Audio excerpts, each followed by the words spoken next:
you mentioned obviously some mistakes that you've made along the way. Is there one particular obstacle that you think you've had to overcome? Yeah, yeah.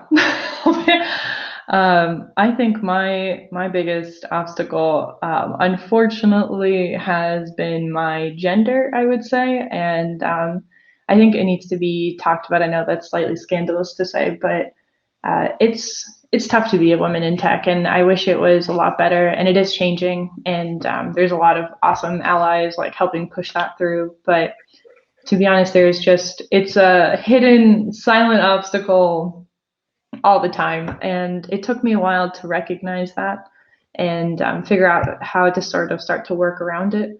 But just, as a few examples, and I would present myself, I would say I'm the CEO and CTO, and, my background's always been in tech, so I don't hesitate to say that. And I'm the one, helping architect what we're doing and things like that, leading our tech team. And I would present that with a co-founder who's a man, and they would ask him the technical questions. So, even though I've made this introduction, and we made this a point as co-founders that I would say it and then they would reinforce it just to try to make sure there's no confusion.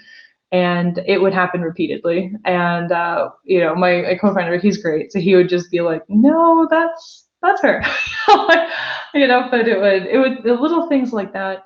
And no one quite believes you when you say you're going to do something in tech, and we're trying to build, or we are building, natural language processing models, and we would get like, oh, that's too hard. That's a hard thing to do. And I have a feeling that if it wasn't, if I wasn't a woman sitting in front of them, I don't know if I'd get that kind of reaction.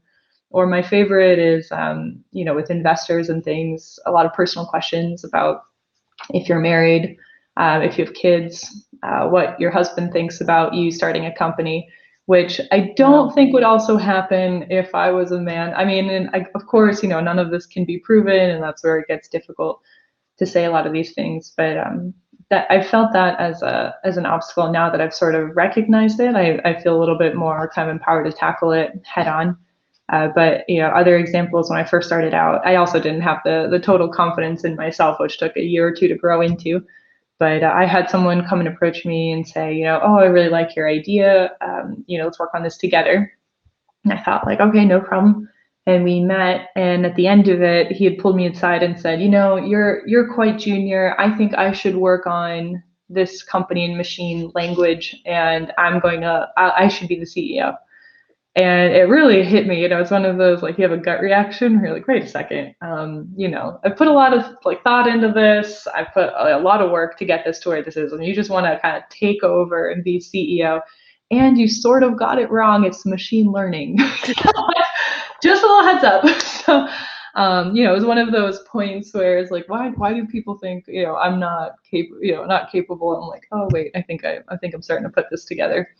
So it took a lot of awesome friends to wake me up a little bit, but I think that's one of the obstacles faced. I mean, even in my tech career, got things like, we hired women in our technology consulting practice because we need a pretty face in front of the client so they don't get mad if anything goes wrong.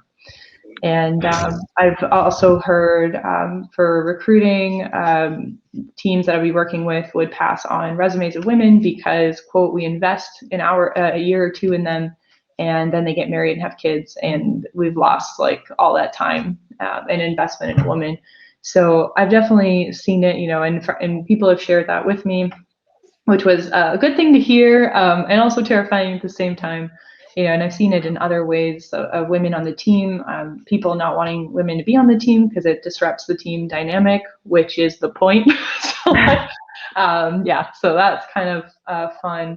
Or, just little comments that women I may have managed have heard. And, so those are some of the unfortunate things. I think it is changing a lot, but that's unfortunately, I think, still a reality. Yeah, I think sadly it's true. I mean, I work with a lot of women myself, and I hear it day in, day out. And I think it obviously shows as well by the fact that the majority of kind of people in your position are men. It's incredibly difficult to find a female, or certainly as many females in those kind of opportunities and granted those kind of roles. So, like you say, I think it is changing, which is positive, but perhaps not quick enough. It's obviously taken up until now, and like you say, we're in 2021. Like, it's not we're not back in the 70s or 80s. Like it should have been a lot quicker with its evolution. But all we can do is keep talking about it, right? Make people aware, and yeah, hopefully that awareness will kind of make people wise up to what should be happening and what should be changing. But I think it's really quite sad actually that you experienced such big struggles just based on your gender and something that you like should have nothing to do with your work or anything like that. It's just crazy. But No, yeah, it's wild, and but I totally agree that we need to keep talking about it. That's one of the things I was speaking with some women in tech in Berlin, and it's funny because you think, oh, maybe it's just me, and maybe I've heard that from other colleagues sometime of, oh, I never had those experiences, and they would not be in tech, and so start to doubt yourself, like, oh, maybe I'm crazy, or maybe this just happens to me. But I was in this discussion with women in tech, and we all had the same story. It was like everyone, and it was a moment of kind of validation in a way, and we were like, oh crap.